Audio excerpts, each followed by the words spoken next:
Leyen and President Prabowo Subianto of the Republic of Indonesia reached a political agreement on the Comprehensive Economic Partnership Agreement. President, the floor is yours. Yes, thank you. Dear Mr. President, it's a great pleasure to welcome you here in the Parlement in Brussels. This is our first meeting here in Brussels and hopefully one of many to come, because Europe and Indonesia have a lot in common. We are both vibrant and diverse democracies. As a matter of fact, we found out that Indonesia's national motto is unity in diversity. One of our core sentences in the European Union is united in diversity. So we share common values and ambitions. For example, we are both committed to a clean energy transition that leaves no one behind. And I'm so glad that our Just Energy Transition Partnership is a success. In common, we are both vibrant and diverse democracies. As a matter of fact, we found out that Indonesia's national motto is unity in diversity. One of our core sentences in the European Union is united in diversity. So we share common values and ambitions. For example, we are both committed to a clean energy transition that leaves no one behind. And I'm so glad that our Just Energy Transition Partnership is a success. Mr. President, we're living in turbulent times, and when economic uncertainty meets geopolitical volatility, partners like us must come closer together. So today we're taking a big step forward in this partnership, and we're doing so in three key areas. The first is trade. I am very pleased to report that we have just reached a political agreement on an ambitious free trade agreement.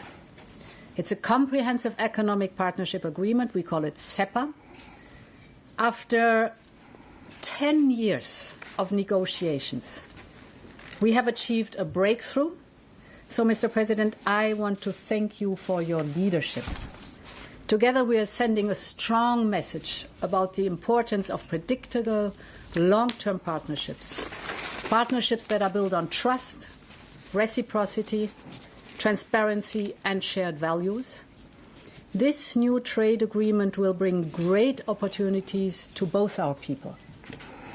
Indonesia is one of the largest economies in the world, with a GDP of 1.2 trillion euros.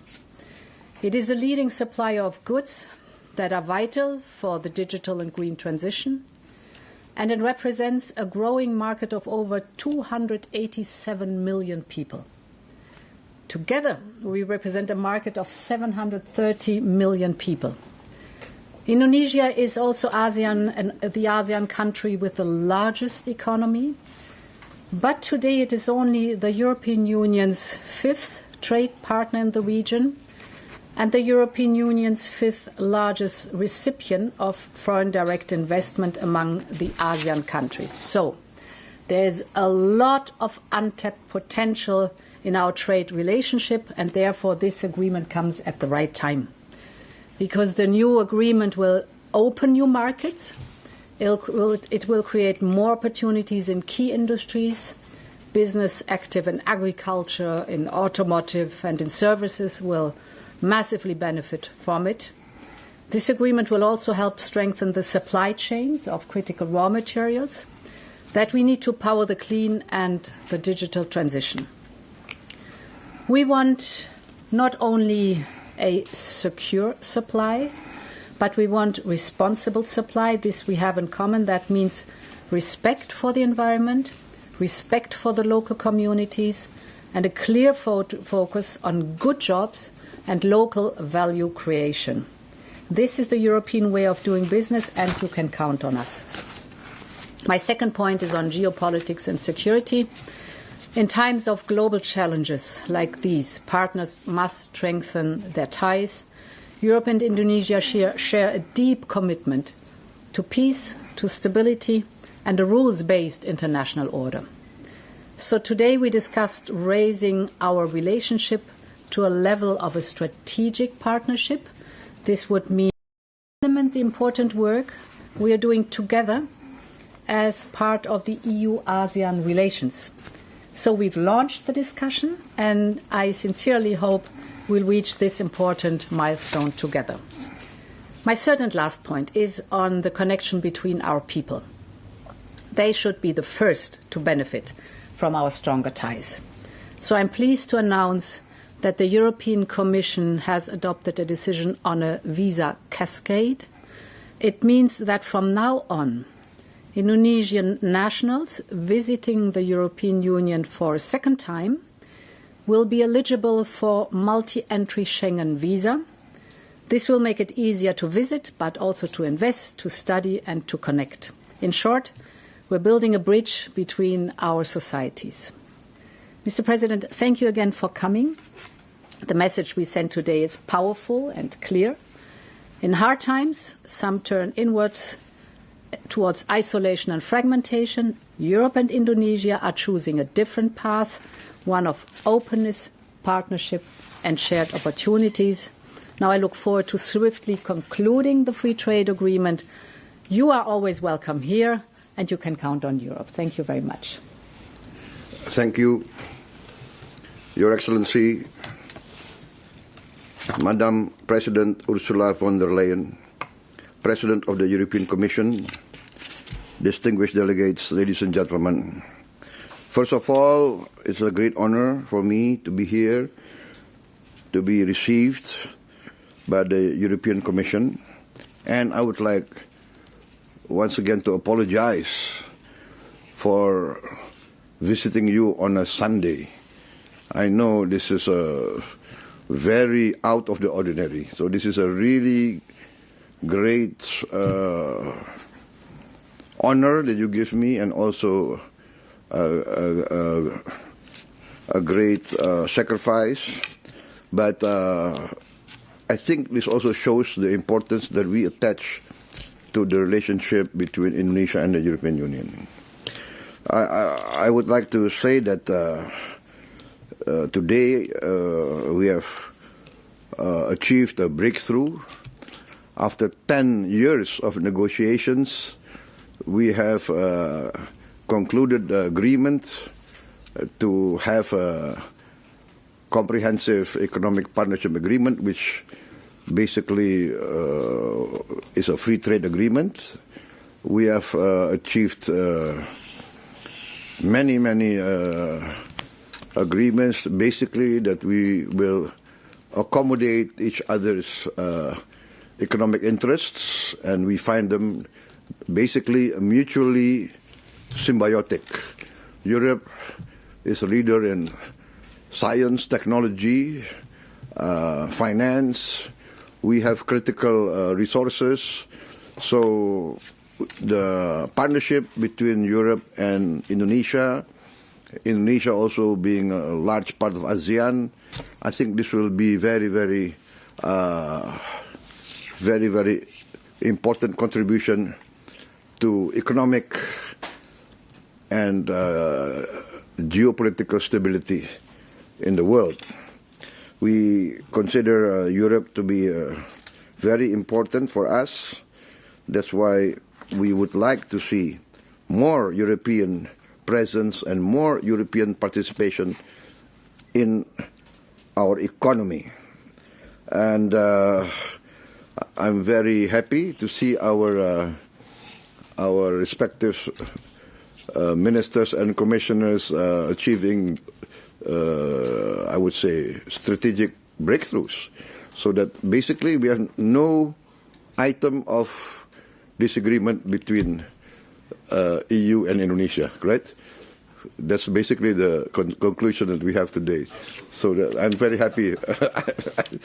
I think in this era of instability or confusion, I think we are setting a right example. Yeah. Once again, please be assured that we in Southeast Asia, especially Indonesia, we really consider Europe to be very important in providing global stability. Europe is still, in our opinion, a leader in many aspects of modern life, we still look towards Europe. Maybe not many of us would like to admit it openly, but I am here, I admit openly, we would like to see a stronger Europe, and we want to work with Europe. So I think basically that is what I would like to say, and I hope when we implement these agreements, we can sign the implementation agreement, if possible, here in Brussels again. That gives me another chance to visit Brussels. Thank you very much, Your Excellency. This is a happy day for me. Thank you very much. Thank you. Thank you very much. Thank you very much. Thank you very much to both. We will now be ready to take a couple of questions, given the interest in these matters. Christian, you have the floor first. Thanks a lot. Christian Feld, ARD German Television. It's a question to President von der Leyen on President Trump's letter. Tomorrow, the first set of countermeasures will kick in that were suspended. Of course, you have to synchronize with the member states, but what is the Commission's position on that? Keep them suspended until August or let them come into effect? Thanks a lot. Yes, indeed, the United States have sent us a letter with measures that would come into effect unless there is a negotiated solution. So we will therefore also extend the suspension of our countermeasures till early August. And at the same time, we will continue to prepare further countermeasures so we are fully prepared. Very important in this is always the second and the third element.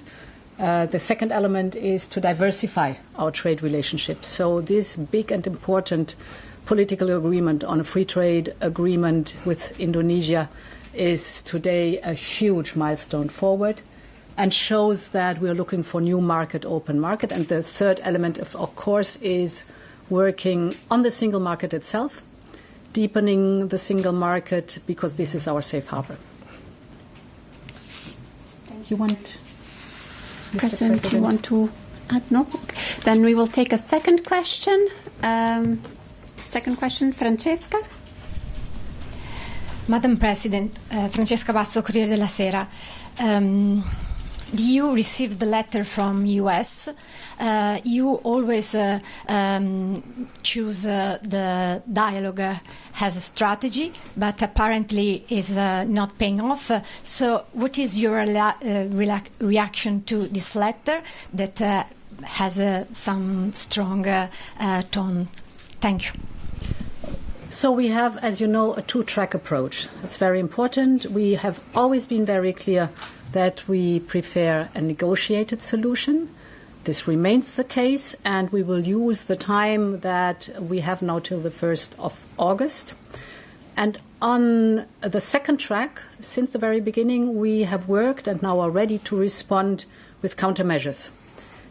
We've prepared for this, and we can respond with countermeasures if necessary. So this two-track approach pays off because we are prepared. Thank you very much. I think we have taken our couple of questions. There's another hand I see. Yeah, you want to? You want to ask to me or not? Yes. Ask Mr. President. Please don't ask a hard question. Thank you. Yes, I guess I would love to ask two questions, actually, a sort of double-barrel question. One starting with you. I wonder, you talked a little bit about the fact that you still look to Europe as a leader in the world. I wonder if you see it as something that could replace the United States and as something that could sort of fill in the gaps that the United States is leaving as it pulls back. And then President von der Leyen, I wonder if the ACI, the anti-coercion instrument, is on the table as you consider preparing further countermeasures? No, I think United States will be always a very important leader in the world. But I consider Europe to be also a very important factor in the world civilization. The history of Europe, Europe is in the leading edge of many science, technology, etc. And Europe is always leading the world in upholding democratic values, human rights, etc. So we consider Europe still a very important factor, and we would like to see a very strong Europe. This is part of this the world architecture of let us say multipolar and powers that will contribute to peace and stability, because the planet is getting smaller. So everything now is interconnected, and climate change is a fact of life. Environmental impact of industrialization is a fact of life. So the planet getting smaller. We need a strong powers that contribute to peace and stability, and we consider Europe to be very important. Yes. On your question, as you know, we have prepared and agreed on a first list of countermeasures. We have developed a second potential list of countermeasures that is by now agreed to, and the ACI is created for extraordinary situations. We are not there yet. This is very important. This is now the time for negotiations, but this also shows we are prepared for all eventual scenarios. So, Mr. President. Thank you very much, Madam. Again, thank you very much. Very glad about Once that. again, I apologize Sunday. No. I apologize to all of you. Thank you, Mr. President. Thank you. Have a nice afternoon. Goodbye. Violation.